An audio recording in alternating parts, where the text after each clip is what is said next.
Hi, this is Chris Howard, host of Plugged In with Chris Howard. BetOnline is the world's most trusted betting platform and your number one source for all your sports betting action.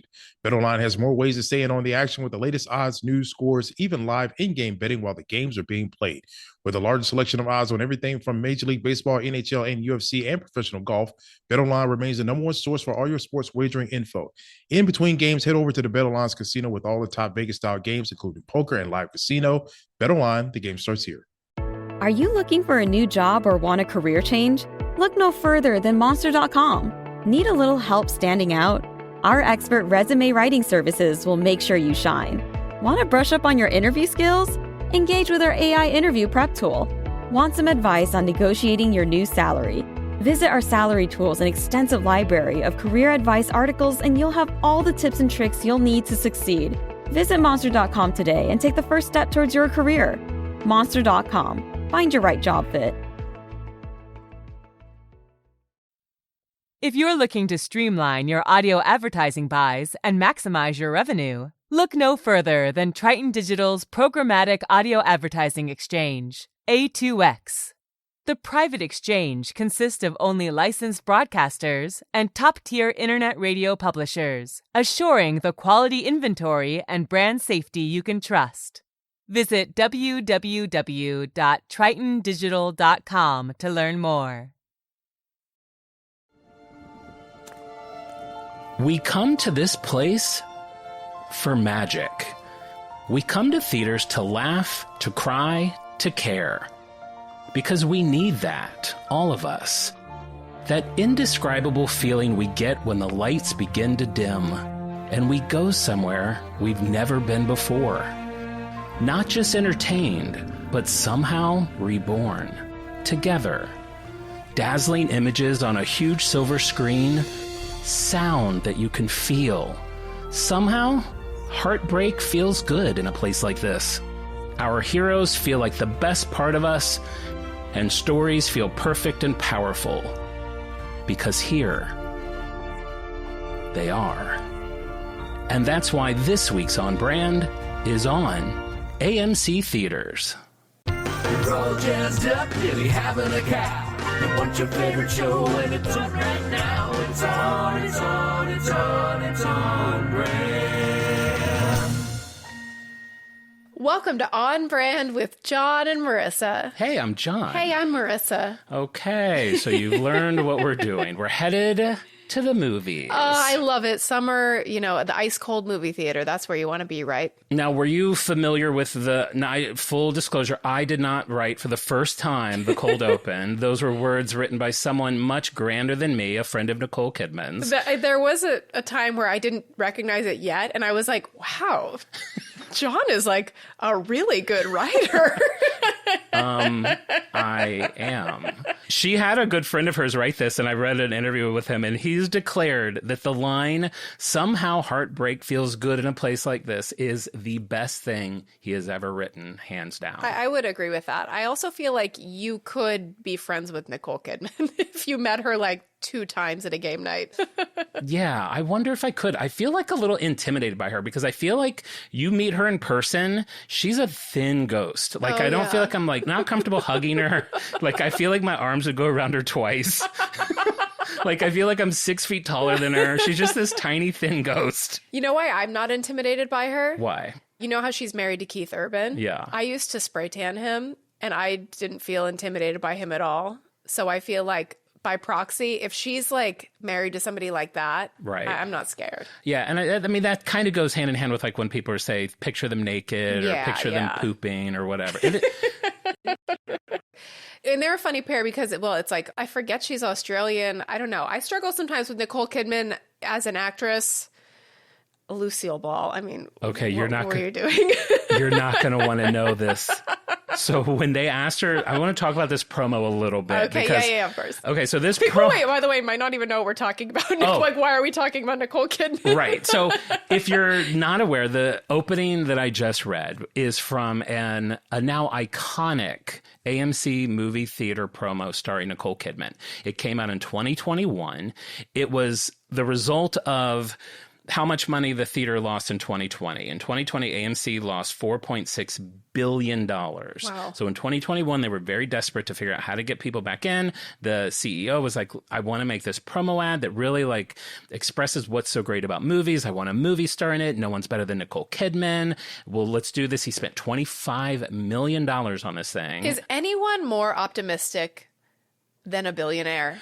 Because imagine if you were down billions and billions of dollars and your attitude is like, look, we can get out of it. We can get me Nicole Kidman and a Sunday shoot, and I will get us out of this hole. I mean, I cannot imagine that gumption. That's like Mary Tyler Moore is the head of AMC. Throwing that hat up in the air. I thought you were going to say, is there anyone more optimistic than a CEO of a movie chain? I mean, really? Yeah. No, I don't know. So if you haven't seen the ad, please watch it on YouTube. The original one's like a minute long, and it starts with her outside. You just see her foot, her high heel, step it into a puddle that's reflecting the AMC logo. You go up to Nicole. She's wearing like a Jedi hood. She brings her hood down. She walks into the movie theater. She's all alone, walking down the halls in noir lighting, sits in the movie theater. She's doing this whole monologue about why movies are so important. It's beautiful. It's what I just read.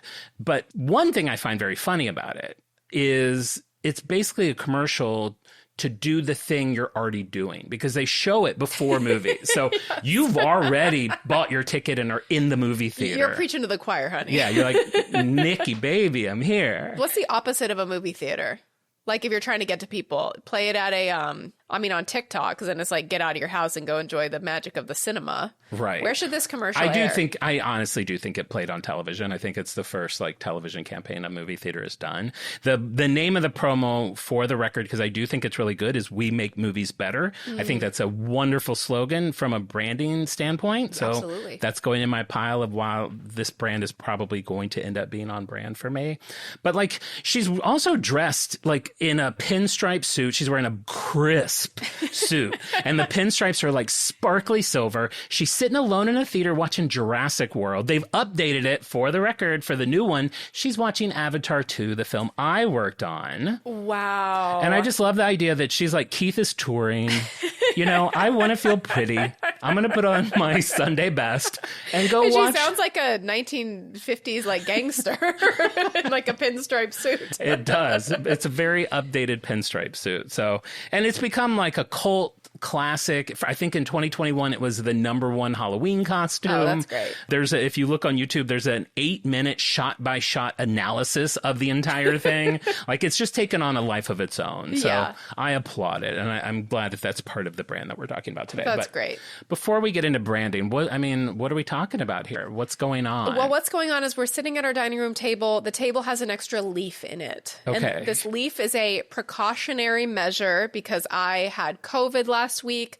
I'm since, 99. If you have COVID, the symptoms can linger on, but I am tested negative. So if I'm a bit, let's say, not up to my A game, I may have a touch of brain fog. Right. But I'm here, tested negative this morning, so we should be good. But just to be extra cautious, we have an extra leaf in the table. And just to throw in a little more behind the scenes, we usually record on Sunday for Thursday. We moved to Thursday so Al could have a little more time to get the show ready. Right now it's Tuesday night. This show comes out in like 28 hours or something like that.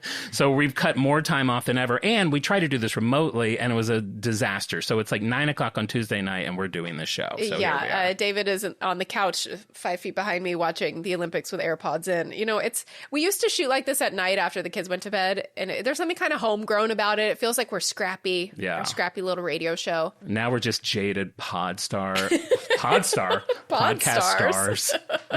We have to be in bed by a normal time. I like us starring in Pod Stars, like a History Channel reality show where like behind the scenes of our podcast. Oh my God! What if it's from the makers of Pawn Stars, Yes. and it's just like you just have to. I want to bring this host back. How much can I get for him?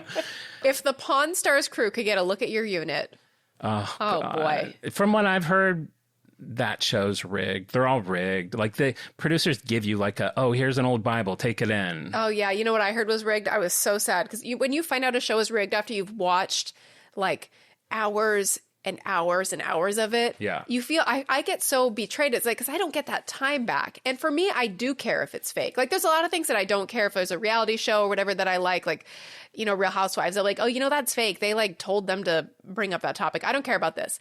But I watched so much Storage Wars thinking that this show was real. Storage Wars? I mean, that's like right in the same vein as this. The thrill of a fresh unit, that wheelie door slides up, and then somebody goes, oh, wow. And then it goes to commercial. Yeah. And then it comes back and it's just 3 cardboard boxes. And they're like, but I can see like the corner of a Star Wars figure. So I'm willing to go up to $1,200 on this. So fun. Yeah. I found out that show was entirely fake. And it's just like PAs like buying garbage at like a thrift store in the valley and just like filling up a storage unit. It's just so depressing. I have nightmares about forgetting to pay my storage unit bill and that happening to me. Do you really? That's very funny. do. It feels weird to have stuff you own outside of like your vision. Like it's down. It's like 2 miles away. Yeah. Anything your most could happen prized with it. stuff too. It's like, yeah, it's like some of my favorite stuff. Don't disclose the address of your unit. No, nobody's fine. I gotta say, I don't totally understand the fascination with my unit. Like it comes up a lot. And no, I don't mean my unit. It is lightly funny though for that reason. But yeah, I know. Yeah. But people are like, gotta see in the unit, do a Patreon and all about the unit. We must get in that unit. It's like, I mean, people. Well, I'll ask a question. Earthquake. Oh my God. We're in the middle of an earthquake. Oh my God. Is this still going on? I think it's still happening. What a day. Oh my God. Okay, so we just had an earthquake while we're recording the pod. This is really, everything's on the table for this episode today. We got our nuts out tonight. We were just sitting here talking and Alistair's like, does like the dad, like, hold on, something's happening.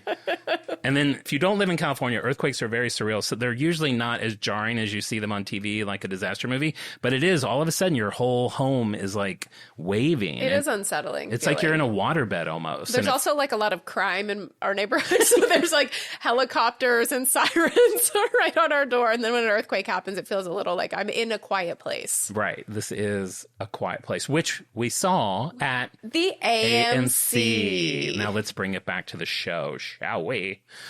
Okay, AMC Theater, ready to get into it? Let's get into it. So you're thinking AMC Theater's been around for how long? Any thoughts? 25 years. So it wasn't out when Titanic came out. In my hometown, we were in an Edwards Cinema. Is that a national chain? I don't know, but we had an Edwards. Yeah, we had an Edwards. Yeah. We had a few different ones. We had Showcase Cinemas in Cincinnati. Cool. So I'm going to start this journey in the 1800s. Clip clop, I think. I forget. When do horses hit the scene? Horses were not invented yet. Hey Siri, when were horses invented? Humans began domesticating horses around 4000 BC. What? They do have a date, 4000 BC. Is when they were invented, 4000 BC. Okay, so just to kind of give you like the visuals of what entertainment was like in the 1800s, some of this you've heard of. There was circuses. The big thing about entertainment at the time was it's a lot of like traveling things. A lot of people in small towns, the entertainment comes to you for a weekend. It's like, holy crap, the circus is coming next week. That's your big thing. Then it moves on. So you've got circuses, which were big, vaudeville, which I'm sure you've heard of. There's all the I've heard of vaudeville. Vaudeville stars. That was always a joke on I Love Lucy that Fred was so old he was in vaudeville shows. Then I should use that. John was so old he was in vaudeville shows. Al laughed. No, he didn't laugh. He kind of like did a He snickered. Air escaped his mouth, and his lips were upturned. He probably thought there was another earthquake. Then there were things that I'm not as familiar with. There's dime museums. Have you ever heard of these? No. I had never heard of it either, and I'm a little obsessed with it. The description of it is a collection of curiosities, which we all know I have a cabinet of curiosities, monstrosities, and freaks. These collections could include a stuffed two-headed calf, petrified mummies, dragon fossils, people with physical, mental, and behavioral disabilities. This was the Storage Wars of the 1800s. People went in thinking it was real, and then they find out later, oh, they just cut off another calf's head and glued it to the other one. You're right. That is, a lot of it was like, this is science, the only one in the world, and it is all just, you know what that made me, I don't know why this made me think of that when you just said that, cutting it in half and putting it together. Oprah Winfrey's wardrobe.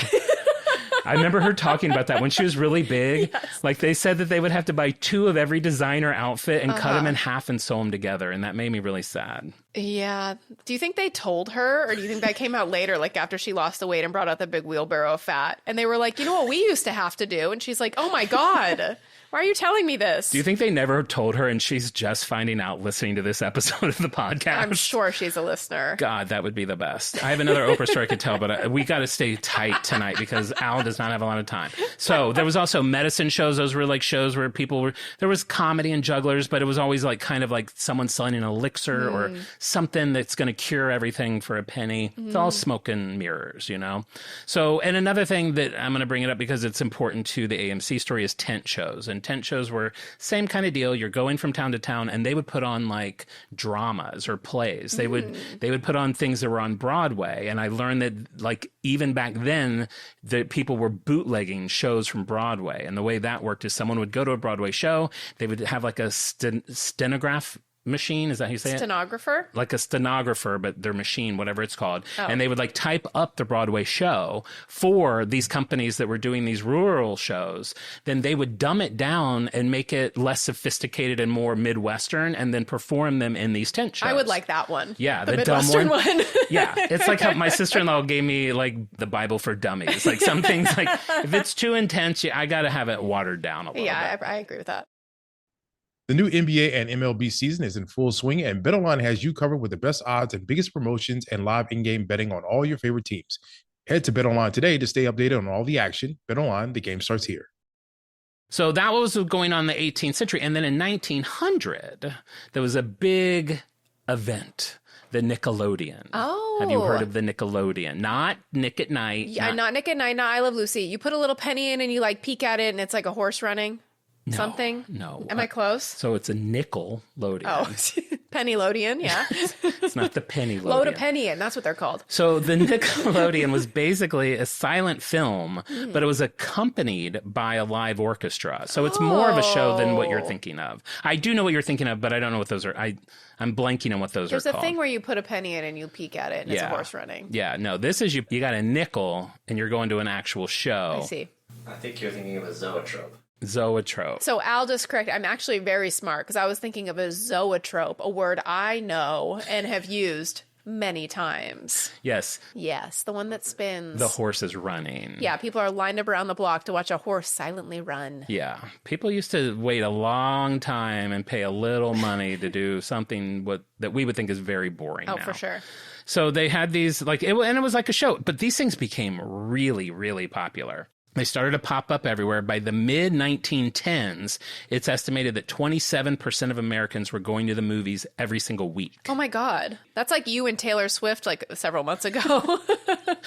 Every week. I was at a Taylor Swift show every week for a month. God, I miss those days, even though I hate Taylor now. Though I don't hate that's kind of like breaking news. No, I don't hate her. And I did get a signed Taylor Swift CD this week, which I thought I wasn't going to be able to get, and I did. But that's Wait, why'd you get it? I thought you were kind of like turning on her, like her money grubbing for merch. Yeah, but signed stuff I'll still get. I had missed the drop a long time ago. When the eclipse happened, that's how long ago it had been. And then randomly she dropped some more on Sunday and I was able to snag one. Of course she did. She had her ape with a Sharpie stapled to his hand. Listen. So something I found interesting about the Nickelodeons, which I'm bringing up because it's kind of a side story to this whole episode, is that they didn't allow food to be sold at Nickelodeons. Very un-American. Yeah, it just wasn't, we weren't there yet. But boy, did we get there. But we're going to get there. And the first step to getting there is wherever they opened a Nickelodeon, restaurants and like concession stands would pop up outside. So people would start buying that food and then bringing it into the show. Or they also had like vendors that were allowed to come into the theater and sell popcorn, kind of like they do at like a baseball game. Okay, yeah. So they could go down the aisle and sell snacks that way. But the venue itself did not sell snacks. Now, I was curious if I am one who, when I go to the movie, I'm a smuggler. I smuggle in like a couple of Diet Cokes, a thermos of ice water, a variety of candies, some chips, Funyuns. I have one time went to the Vista and I brought in chicken salad and crackers. Like I'm a smuggler. You know, back in the day, certainly when I was like a teenager, I would definitely smuggle. And there was a trick where you take a plastic bag, like with the handles, like a grocery bag, and you slip the handles, your arms through the holes, like kind of so it's a little backpack. And then you just put your jacket on. It makes a slim little crinkly backpack to hold like a bag of candy, especially if you just went to a grocery store, filled it up there. So you can have your hands free. But now I go to the movies so seldom that I do like to, you know, support the arts in my own way with a $14 tub of popcorn. Those Coke freestyle machines really freak me out. There's too many choices. I can't figure that out. There's so many. It's like, it's AI, it's cyber world, it's robots, it's everything I don't like, but I do like soda at the movies, so I will participate in that. But I don't do any special squirts or anything. I'm just a good old fashioned, like a Coke or a root beer and a big tub of buttered popcorn. Fair enough. One thing I'll throw in about those freestyle machines is it's one of those things, the menu does not last long enough. Like if I hit a thing, like I hit the Diet Coke button, it gives me a circle with like 90 ways I can get Diet Coke. And as I'm thinking about it, it's like, ooh, and it goes back to like main menu. And I'm like, mother. And then I'll do that like 9 times trying to read. I'm also a very slow reader. I've never successfully read a subtitle in a movie. I can't get through one sentence before they decide to move on. It drives me so freaking crazy, but that's So are you adding any flavors to your Diet Coke at the freestyle? You're just getting plain. But you want to know your options. I want to know my options. Could I get grape Diet Coke? I could. Yeah. But I don't. I have added flavors to other things. Like their lemonade. They've got like that low-cal lemonade. Oh, yeah. And you have a funny thing with your popcorn. I'm just like I'm a f***ing butternut. Butternut. I'm a goddamn butternut, man. Wow, I want a hat that says butternut. Johnny Butternut over here. So when I get popcorn, I go buy the popcorn. I have them fill it like a third or halfway, leave with it, go do my butter myself halfway, then have them do it again and then layer it. But the funniest thing about you is every time we're ever talking to somebody who's behind a counter or even a waiter, server. Do we say waiters? Is that not like politically correct? The help. The help. Whenever we're communicating with the help, like at a restaurant or a cafe, you always have some kind of, it's never just like, I'll have the BLT and a Diet Coke. It's like, so listen, I want to do it like this. And can you bring out the Diet Coke like this and keep the refills coming? It's like you always have a little meeting, a little sidebar meeting with the person behind the counter. You have a special circumstance. I am genuinely trying to get better about that. And I have a funny story about 2 weeks ago. We all got hamburgers and Alistair went to go pick up the hamburgers. And I ordered my hamburger with no modifications. And he knows I don't like onions. But I was like, I'm not going to tell him no onion. And I actually kind of want to see how their onions are. And he came back with the hamburger with no onions. He's like, I thought you just didn't want to say no onions, so I got it with no onions. And in my head, it's like, that's so sweet. But also I wanted to try the onions. There's no way to get it right with you. I know. There's no way to win. I mean, I probably am happier without the onions, so he probably made the best choice. I'm sure he did. So now let's get into the main players of this story, the Dubinsky brothers. Ooh, Ben Affleck and Matt Damon twirling their little mustaches at the opportunity. Matt Damon is Ed Dubinsky, also known as Handsome Ed. Yeah. Okay, yeah. I could see that. Is he hot? You know, I don't really know what they look like. I don't think I pulled pictures. Everybody from like the 1800s kind of looks the same. I gotta say, your supplementals that you've been doing lately, you've always got like an old black and white photo of a dude. It's like, you're really into that. I know, I love it. I know, but they do all kind of look the same. They all kind of look the same. They all look about the same. So the Dubinskys, so it's 1893. We're jumping back a few years. You've got Simon and Sarah Dubinsky. They have 5 children, and they're living in a small town in Iowa. I felt like I connected to them because I am one of 5 children. Oh, yeah. And I've always liked to say, like, I have 2 older brothers and 2 younger sisters. So I'm like perfectly in the middle. Like I'm like a swirl of all of it. And that always makes me happy. And so Simon's making like $9 a week, which I was like, Is that a lot? Is that a lot? It's like $315 now, which I was like, they made it seem like it's so little, but I'm like, $315 doesn't seem that bad in the 1800s. And he's a kid or a dad? This is the dad. Oh, well, a dad of 5. It might not go very far. $315 a week. 5 kids. But movies are a nickel. I mean, that's true. Yeah, I know it's hard to say. I'm assuming it wasn't enough because 2 of the boys had to start selling newspapers to get extra income coming into the house. Interesting. When his oldest son, Maurice, turned 18, he just left the house and he didn't like tell anyone where he was going. He just leaves because I guess that's what you do back then. Yeah, of course. One day, his brother Ed gets a letter from him and he's like, hey, meet me in Galesburg, Illinois. He gives no explanation why he wants him to come. He's just like, come. I love that we live in a time where you just get a letter someday and you're like, I guess I'll travel a few hundred miles to see what my brother wants. Well, and also like, because the communication is so slow, if you were like, hey, meet me several hundred miles away, I just like get on a bus and go. I don't send you a letter back and be like, okay, where do we meet? It's just like, I hope he's still there. To Galesville. Onward. Just town hall Galesville. I guess we'll bump into each other in the town. I cannot remember how anybody functioned without like cell phones or But pagers. I do think that it was like so long ago, there's probably so little happening in Galesville that like you show up in town, you're like, I'm looking for my brother. And they're like, oh, you're looking for Maurice? Yeah. We've heard of it. You're Ed, right? That helped probably a lot coming into town. Isn't it so funny? The phrase coming into town is like still like that's a modern phrase. That phrase feels so old timey to me. Coming into like if town. you're like, oh, my sister's coming into town. Feels like it should be like in the newspaper.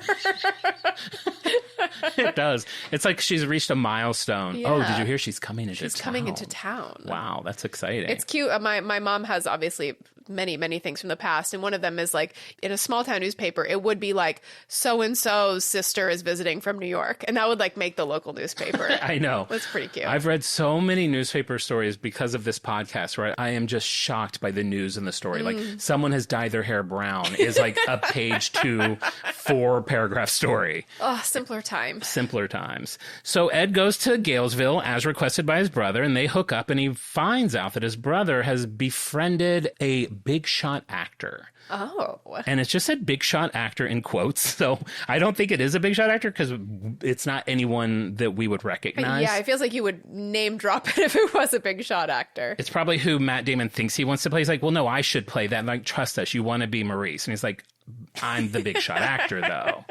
But so he has been hanging out with this big shot actor and they've been doing these shows and he's really convinced that show business is like the way out of being poor. It is true. It is to this day.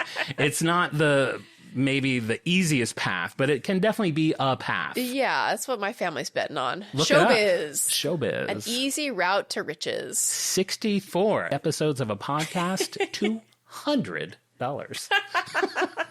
So he's just all in. He's like, come stay with me. We're going to do these shows. This is how we're going to make our money. So to jump back just to general timeline. So 1896 is a very big year in the world of motion pictures. In France, you have the short 50-second documentary called The Arrival of the Mail Train, which I'm sure you have heard of. It's the movie where the train is coming right at the screen. Everybody like fled the theater screaming. So the rumor goes. From what I have read, that has probably been exaggerated. But yeah, there's stories like people just screamed and ran out, or they ran to the back of the theater. They didn't know what was happening. Apparently, it was a lot more tame than that. They weren't idiots. But it was a big deal. And then in America, you had Thomas Edison, who was only 49 at the time. Whoa. What'd he look like young? Hot. Really? I don't know, but probably. I'm sure we'll put a picture of him up. But he's only 49. It's so weird to me when like people like that, I always assume they're like 2,000 years ago. Yeah, I know, right? But he was like 49. He debuted the Vitascope in New York City, and this is a light-infused motion picture projector, and it's a major advancement in the world of show business. And there's a quote from the night that someone saw this. So it's basically like a show that people were invited to, and the promise was that they were going to see this Vitascope. And it says, on this night, those who bought tickets had to wait through 6 regular music hall numbers for the Vitascope's movie projectors to begin. Then, at almost 10 p.m., the first of 6 films began to play to thunderous applause. After the screenings, the audience cheered and someone yelled, "Hooray for Edison." Like, I just freaking love that. I mean, it just sounds like that had to have been like so thrilling. I mean, imagine living in the time where Edison is like actively inventing. Yeah. Did he did light bulbs, right? Yeah. Yeah. Well, Tesla, arguably. There's debate about that. Right. But still, it's like this guy invents the light bulb and you're like, man, what has he got in the chamber? You have another one in there? You got another thing in there? Yeah. That would be so exciting. That's probably why he's so famous. Yeah, probably. For how hot he was. Yeah. He posed for Playgirl soon after. You had to put a penny in and look through a machine and you could see Thomas Edison's wiener. Okay, so let's jump back to 1902, and the Dubinsky brothers start their traveling tent shows. And you've got Maurice, he's playing the manager, so he's staying with the show and collecting the money and paying the bills. You've got the big shot actor. He's called Advance Man number 1. He travels ahead of the show and sets engagements and books them. And then you've got Ed, the brother, Advance Man 2, and he would go to the shows like a week before and start putting up posters and promoting them to get people to come to the shows. Wow, great brand strategy. I mean, they're attacking it. Wow. You know what happens? It's a flop. Oh. Nobody comes. Oh. Doesn't work out well. And so Maurice is like, you know what? Let's ditch big actor guy. Now he's using quotes too, because he's like, big actor, my ass. Yeah. Let's get rid of big actor. Let's make this a family affair. I think we can do this next season. It's just you and me. Let's do it. 1903, they go into the second season. It's a flop. They cannot get this thing to take off. Jeez Louise. I mean, it's 1903. You've got burpee seed catalogs finally hitting the scene. It's a different time. Everybody's home perusing their seed catalogs. They're not making it out to the big top. Yeah, all the moms are at home writing letters to the chicken Yeah. So then it's time for the next season, for the third season. And they're like, they're still not deterred. They're very like hopeful that they can make this work. They write to their younger brother, Barney, and say, hey, why don't you join us out here? This is what we're trying to do. He comes out there. Third time is a success. Okay. It So finally... that'll be what, like Dave Franco? Is that his name? Dave Franco? James? Dave Franco. The brother? Wait, yeah, the who's- little brother. Of James? Yeah. Oh, that's the joke, or is that a real person? No, he's a real guy. He is? James Franco has a brother, Dave? Yes, right, Al? Am I like losing my mind? Yes. What? And he's the perfect casting for this little brother who saves the show. Never heard of Dave Franco. Do I live in a simulation? Dave? You're in a timeline where James Franco's mom like used the pill. Dave Franco never came to be. Who is, like, what's he been in? A lot of things. A Zac Efron movie. Hey, Siri, who is Dave Franco? David John Franco is an American actor and filmmaker. Holy shit. Career with small roles in films such as Superbad and Charlie Do Street. people not know who? Is he just like an LA celebrity? I'm telling you, today, day of the earthquake, day of COVID, is the first time I've ever heard the words Dave Franco. This is insane. Wow. And you work in Hollywood. Well, I'm glad you're here, because yes, he sounds like he'd be perfect casting, especially since he did so well in Superbad. Happy to have him aboard. I can't believe you've never heard of Dave Franco. He actually might be listening. He's just unsuccessful enough that he might be listening to this podcast. He saw like your eyes on our promo thing. He's like, she could be pretty. Let's check her out. He's married to Allison Brie. Dave Franco. Who? He's married to Allison Brie. Who the hell is Allison Brie? What is happening? Hey, Siri, who is Allison Brie? Allison Brie Schermerhorn is an American actress. Holy shit. The role of Trudy Campbell in the drama Very series Mad Men, successful. which earned her a Screen Actors Guild Award. She was in Mad Men. I watched that show. Oh my God, I'm sweating. Okay, well, we learn something new every day. I'm learning about the Dubinsky brothers. You're learning about two very successful Hollywood actors. Oh my God, I'm dead. All right. So over the next 10 years, the company grows. They have multiple shows going on at this time. So there's like, they're all over. It's not just like we're going from town to town. It's like, you know, like Cirque du Soleil. Like we've got this one over here and this one doing that. And they're famous throughout the Midwest. They travel through Missouri, Kansas, Illinois, Oklahoma, Texas, all over the place. And now all the brothers are in the shows themselves. You've got Ed, who's now taking lead roles and is billed as Handsome Ed, as I mentioned. Matt Damon. You've got Maurice playing villains or heavies. That would probably be... Let's bring Ben Affleck. Let's get those two back together. Yeah, I think he's in it. And then you've got Barney playing smaller parts and juvenile parts. That would be, of course, Franco. Dave Franco.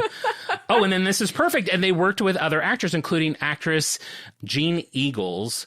She would play the heroine or the damsel in distress. That would be... Let's get Allison Brie in there. You know, couples always like a chance to work together. How fun is that? No one ever expected those four people to work together. And here they are, all top billing.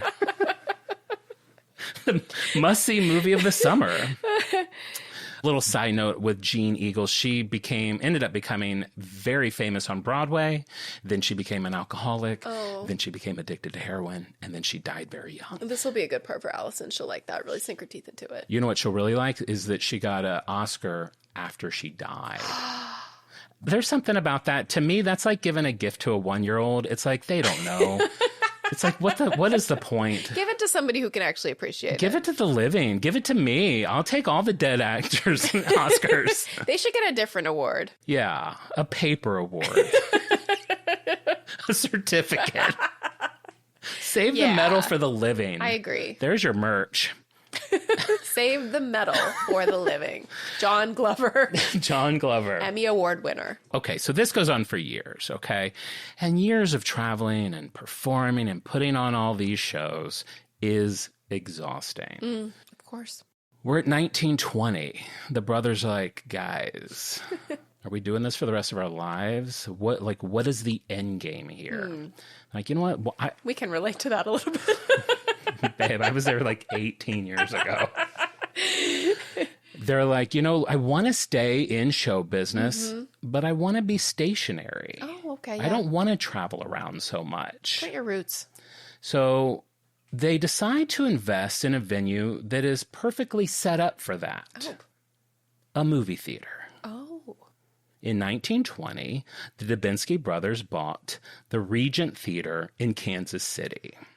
All right, just to give you an idea of what movie theaters were like in the 1910s and 1920s, because I don't want you to picture where we are now. No recliners, no Coke freestyle machines. Definitely no Coke freestyle machines. Cookie dough bites. But they were much nicer. So it's the roaring 20s. World War I has ended, and everyone is like, wants a lifestyle of excess. Like they're celebrating. They're happy that the war is over. Nickelodeon theaters start to be replaced with these fancier, more opulent movie theaters. They're like grand ballrooms. They have like European architecture and style. The stages have like gold leaf and marble columns. There's crystal chandeliers. There's like beautiful, like rich carpeting. There was one like theater owner that was like, he wants his theater to be as glamorous as the movie stars in the films. I love that. It's like this whole beautiful thing. And that's like what you see when you go to like almost any downtown area. You'll see the facade of an old theater. Hopefully it's been renovated and it's now being used in subcapacity. But you can still see either remodels of that or skeletons of that time period in pretty much any city. Yeah. We have some versions. Like, I feel like the Vista was a theater from the 1920s. And yeah, they're gold, opulent kind of ballrooms. They're much different than just like the carpeted walls of like a mall movie theater. Right. You've got Mann's Chinese Theater, which is one I was going to talk about because that one came up as an example, because to do these theaters, it was very, very expensive. So as an example, Sid Grauman's Chinese Theater, which is now the TLC Chinese Theater, cost $2.1 million to make in 1927. Wow. That would be $38 million today. Jeez, so it was like a huge investment. And because everything was so nice and opulent, there was stricter rules. This is where we come back to, it's a world where there's no food allowed. They didn't want all their stuff getting gunked up with food. But what I did also think was interesting, during this exact same time, between 1922 and 1927, the following candies were introduced in America: Snow Caps, Goobers, Milk Duds, Raisinets, and Raspberry Vines, which would become Red Vines. 5 of probably the hottest movie theater candies in the world came out at a time that food was banned from movie theaters. That's ironic. Man, that's going to be like, I think that'll be like the tear-jerking part of the film. Definitely. When somebody tries to walk into the theater with a box of Milk Duds. And someone's like, They tap a sign that says no food or drink. Yeah. That is really sad. Are you a Red Vine or a Twizzler girl? Me, Twizzlers all the way. I'm Red Vines. You're Red Vine because you're California. I'm Red Vines. Wait, is there really like a state divide over that? Midwest really? is Twizzlers, California is trash. I don't Red know. Vines. Red Vines feels like they're almost like medicinal. Like there's like in a good way. Like it feels like there's like sarsaparilla or something in there that's like good for you. I'm always looking for my candies to be more medicinal. Mommy, can we get something that tastes a little more like medicine? Twizzlers are just so like they're plasticky, waxy. I'm seeing Al. Al is definitely. I mean, you're probably neither. But I don't. He probably see likes you. black licorice. I have one strip of black licorice every April. Just a single good or plenty, not both. And not plenty, because that's too much. Just a good. But I do like Red Vines, and I like Milk Duds also. Milk Duds are... Milk Duds are... They're great. So good. Can't tell you how many times I have purchased a box of Milk Duds from the 99-cent store, the now recently defunct 99-cent store. Forgot about them in my car. By the time I find them, I open them up, and they melted into one big dud. And I still chomp at that dud. I was going to say, what do? You got to be chewing on a corner of that. You got to eat that big dud. You know what? Recently, when we were at AMC seeing A Quiet Place, I wanted to get Junior Mints, and these feel kind of like an old-timey candy too. I'm sure they must have been around that same time. And my hubby David was very strongly opposed to Junior Mints. Junior Mints are one of the best. I know. I love to like hold them in my mouth, like around like this, and slice down through the middle, like long ways. So good. I like to rest my tongue on that little belly button on the underside. Oh, and push it through. Yeah. You just break that little hymen, that candy hymen. Junior Mints are wonderful, but I like peppermint patties too, so I feel like they're kind of in the same vein. That is the traditional dessert at Skyline Chili, one mini peppermint patty. Oh, I love a York. Oh, it's so good. Okay, so you're not allowed to have food at the movies until the Great Depression hits, which is just around the corner. So it's 1929, and Maurice Dubinsky passes away. So that'll be fun for Ben Affleck to play. J-Lo will be on set that day. Babe, I think they're like, have you heard? We can't go off topic. Al, like, this show is derailed so much. Al has 15 minutes to edit this and get it out in the airwaves. If you want your J-Lo Ben Affleck news, subscribe to the Patreon. Girl, all I'm going to say is no one's wearing wedding rings anymore. Everything's upside down. So fast. We'll get to it next week. Who would play in that? Ooh, Ben Affleck plays Ben Affleck in The Story. Oh, great. All right, but by the time he passes away, the brothers have one of the largest theater chains in the Midwest. By 1932, they have over 40 theaters. So then what happens? The Great Depression. So the Great Depression has a huge impact on the movie-going experience. And actually, all of the 30s, like, there's just this big shift. So we go from, like, these opulent theaters to owners start to open more down-to-earth neighborhood movie theaters with cheaper ticket prices because people can't afford them. Talkies replace silent films. If you're so young that you don't know what a talkie is. Actually, there are probably people that don't know. When movies first came out, there was no sound. You would have live orchestras, and then movies with sound came out. What was that like? Were you like surprised or? That was probably my first human spirit moment. When I heard sound in a film for the first time. Judy Garland opened her lips. Wow, that is a hate crime. I only went to the Wizard of Oz. So talkies replaced silent films, and then theater owners finally realized something that's been in front of their faces all along. Selling snacks can be a big business. They realized that buying a bag of popcorn kernels makes several bags of food that they can sell for 5 or 10 cents. People, even in the Depression, that was a price point that they could deal with. And the movie theaters were actually still able to make a profit, which at that time was kind of unheard of, to have a company that can make a profit. And they found a way. Wow. I wonder where popcorn was eaten back then. If Pardon? not like where was popcorn eaten during the Great Depression? What do you mean? Like, where did people eat popcorn? Say again? at home, just like in the middle of the day, like for lunch? You didn't just have like a pork chop and a bowl of popcorn?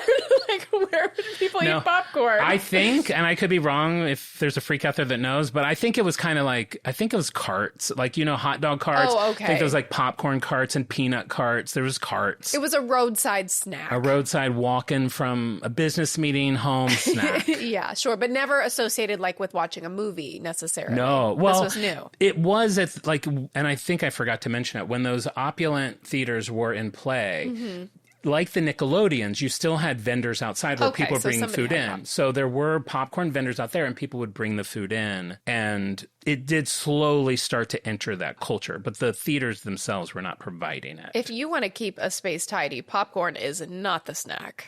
No, it's terrible.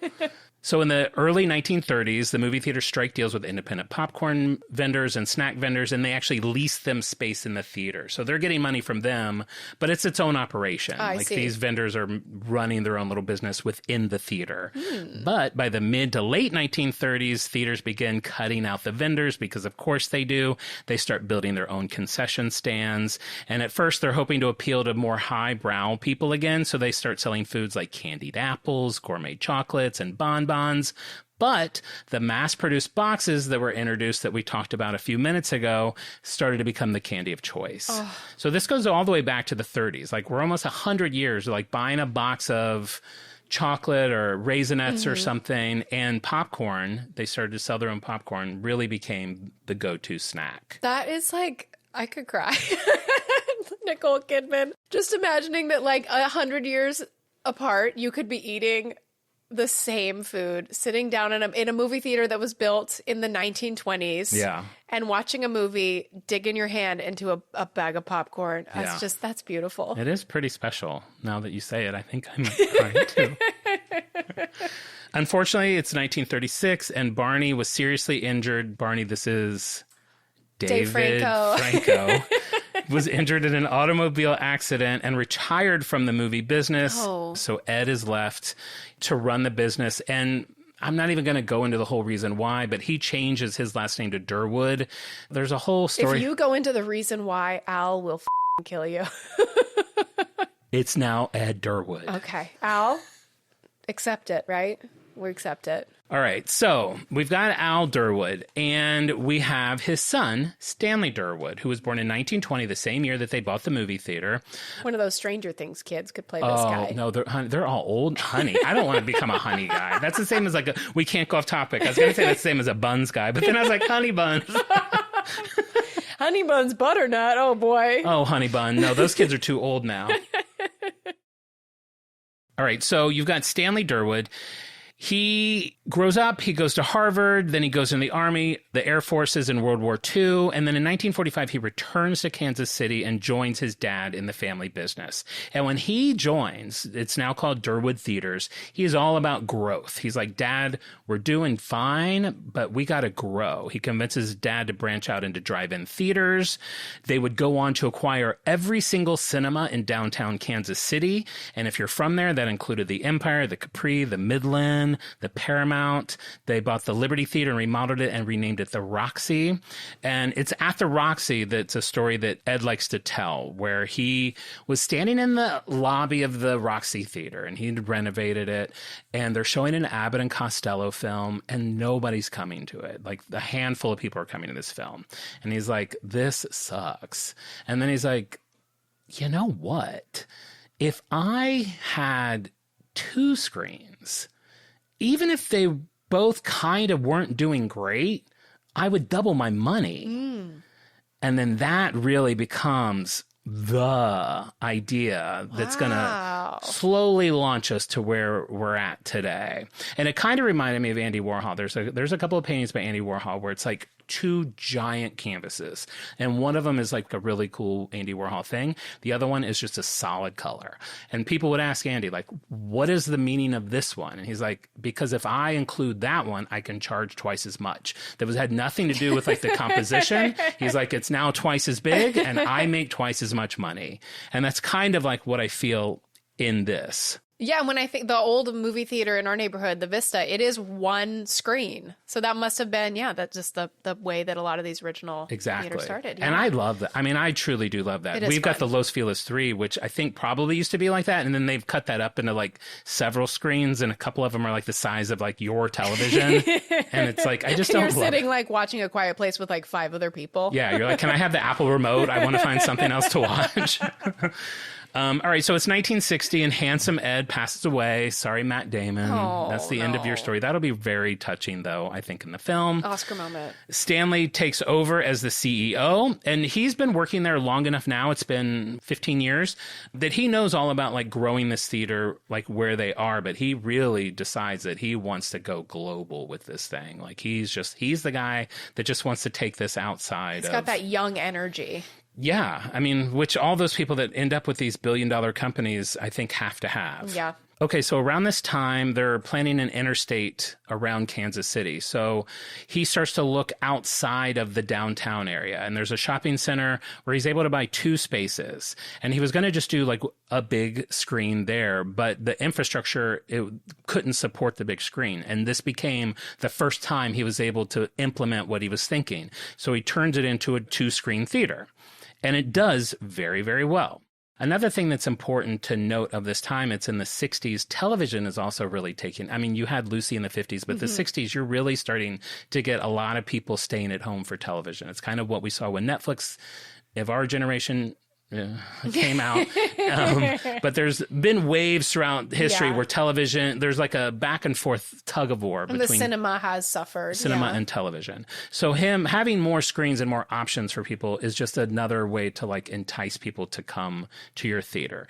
And the 2 theaters is very successful. And he's like, well, if I can have 2 screens, why can't I have 3 screens? So he opens the Embassy 3 triplex, and he's like, I've got 3. Triplex. I mean, he must have invented the term triplex. Oh, he invented all this. He gets he gets the term multiplex and megaplex. Wow. He's like, so he jumps from doing the 3 screens at the Embassy triplex to 4 screens at the Metro Plaza. He jumps to 6 screens at a theater in Omaha. And like, I know it seems obvious today to have more screens, but at the time it wasn't what people were doing. And that's something I forgot to mention with the thing when he was at the Roxy, when the Abbott and Costello movie was doing bad, he shut down the balcony of that theater so that he wouldn't have to pay the usher that worked up there. Like that's what he did to save money. And when he had this epiphany, he realized no matter how many screens he opened, he didn't really have to have a larger staff. Like very minimally it wasn't like you have to hire a crew for every screen that there is. So like each screen you add, you're doubling, tripling your money.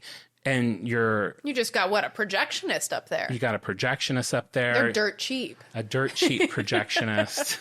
Some pervert up there in the booth, cranking off while everyone watches the movie down below. What the? My perception is projectionists are all perverts. They're watching Judy Garland just cranking it till they're raw.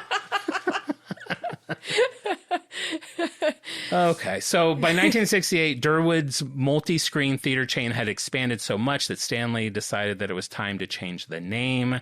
He changes it to the American Multi-Cinema Incorporated, also known as AMC. Wow.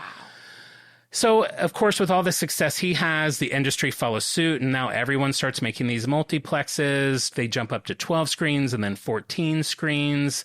Stan has also been described in his obituary. He's described as an inventor. In 1981, he's always trying to think of different ways to make the film experience better for the guest. In 1981, he is credited with coming up with the idea of the cup holder in... I mean, not obvious. Not obvious. Not obvious. Not obvious. The funny thing is that everything he's credited for is like something that existed, but he just put it in a movie theater. Yeah, absolutely. He's also credited with inventing stadium seating, which existed in stadiums, but not in movie theaters. And it is a nice thing to have in a movie theater. It is. So he has a few accolades under his belt. Wow, that's like my kind of inventor. Like if I ever invented anything, I'd be like, cup holders? What if you had them in your car? Which actually is an idea that I probably would have come up with. Well, I mean, what if you had them in your shower?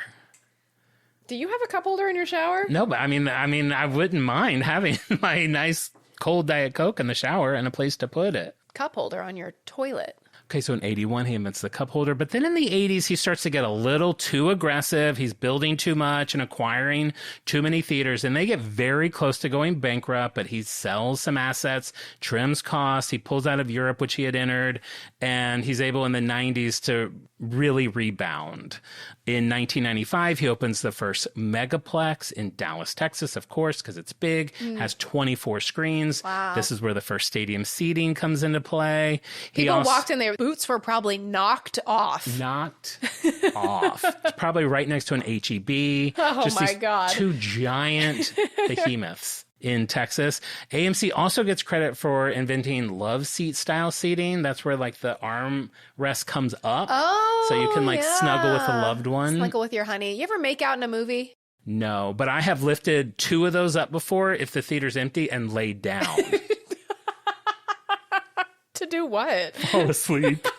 Because I used to go to movies free because my friend Guy like does like projection stuff for Universal. Oh, one of those pervert projectors. No, Guy. No, Guy. No.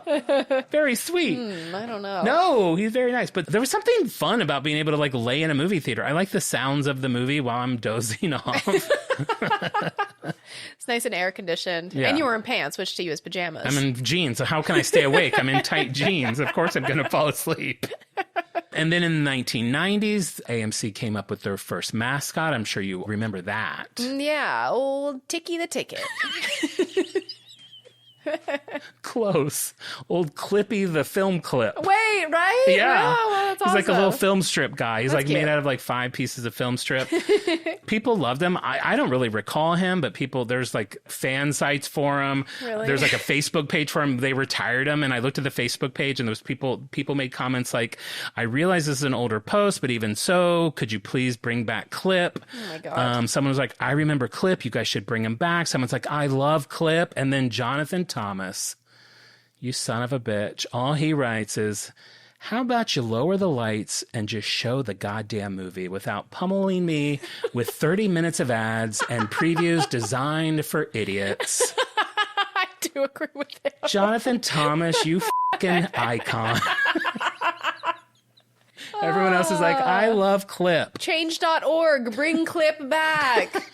There was. No, that was for the Nicole Kidman thing. I think they tried to retire that, and they did a Change.org for the Nicole Kidman thing. Okay, great. Well, it worked for once. Oh, my gosh. So 1999, Stanley Durwood passes away. When he does, AMC is the 4th largest movie exhibition company in the world. They declare January 23rd, 1999, Stan Durwood Day. The University of Missouri, Kansas City has a soccer stadium named after him. Aww. There's the Durwood Foundation that does so much good for children educational programs. He really is like an icon in the city. And his brothers, the whole family, I think they're revered in the city. Like they're one of their biggest success stories. Yeah, they sound like good dudes. As the company moves on, in 2009, AMC partnered with Autism Society. And that's a place where they show movies and anyone can be loud or talk or run around or scream or sing and just whatever you want. It's just a safe space. Like you at a Eras Tour screening. A lot like me at the Taylor Swift Eras Tour screening. In 2016, AMC finally they've acquired enough companies around the world. AMC becomes the largest theatrical exhibitor in the world.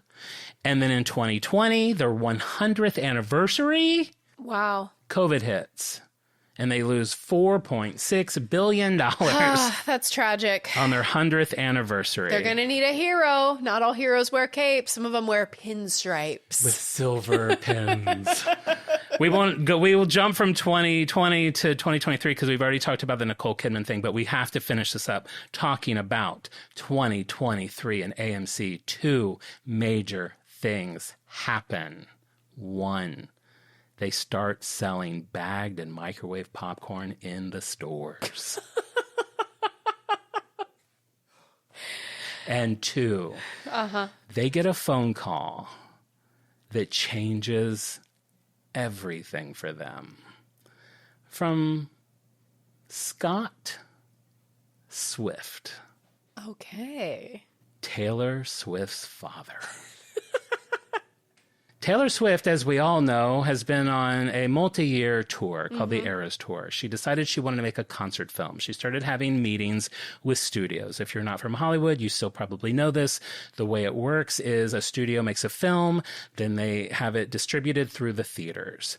Taylor was not loving the meetings she was having with these studios. Oh, wow. Not loving it. She's really on a high because she's been making a lot of bold choices and they've all been working out very well for her. She likes to say she's gambling on herself. She decides to do that with this film. Her dad, Scott, is like, why do we need the studio? Why do we need a middleman? We can do this ourselves. We can like get AMC's email address.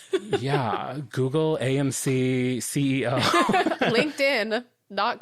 I mean, he calls the CEO, Adam Aaron at AMC. He's like, listen, Taylor's going to make this movie herself.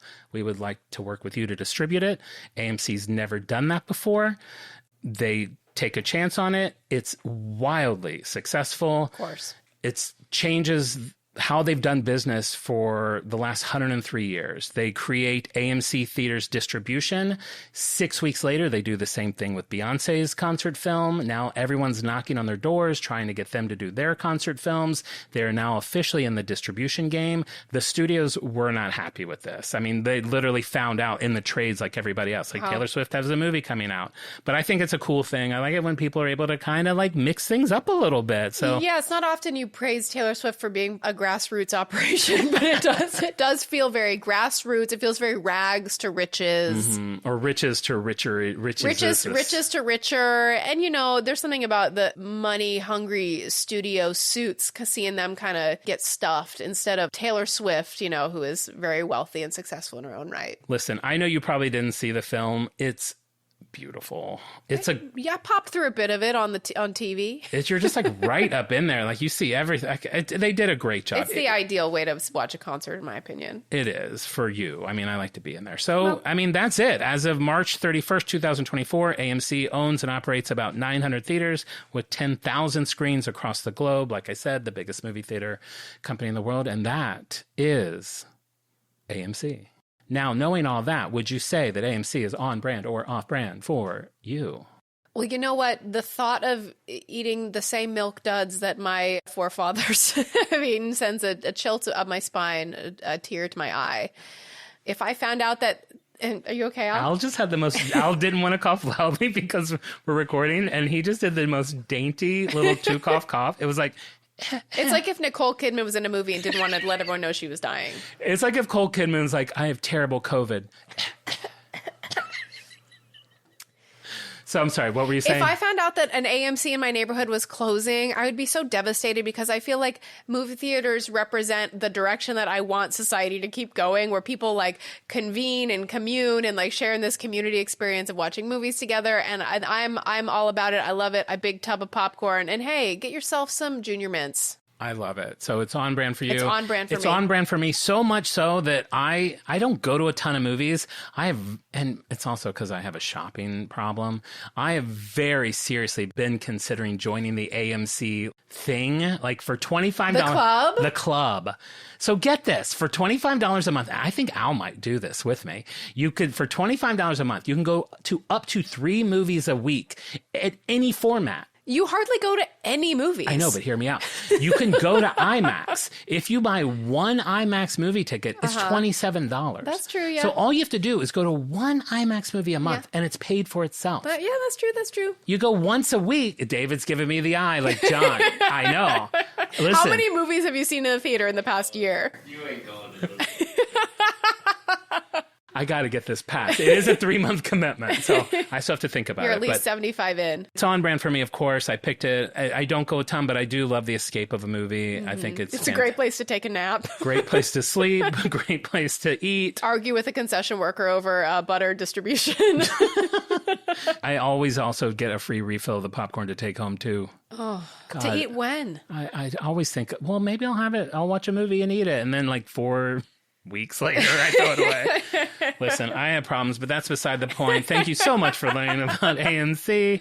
I'm sure we have some shout outs to do. Oh, and I came up with a new idea. So I've been struggling. You know, I do the Insta Egg and I want to give shout outs, but so many people get it right now. I can't give shout outs to everybody. Then I'm like, I'll just do it for new people or whatever. Here's what I was thinking of today. What if, because I'm always stressed about time, when we get to this point, I ask Al, how many shout outs can I give today? Just give me a number and then I'll read however many I'm allowed to do that day.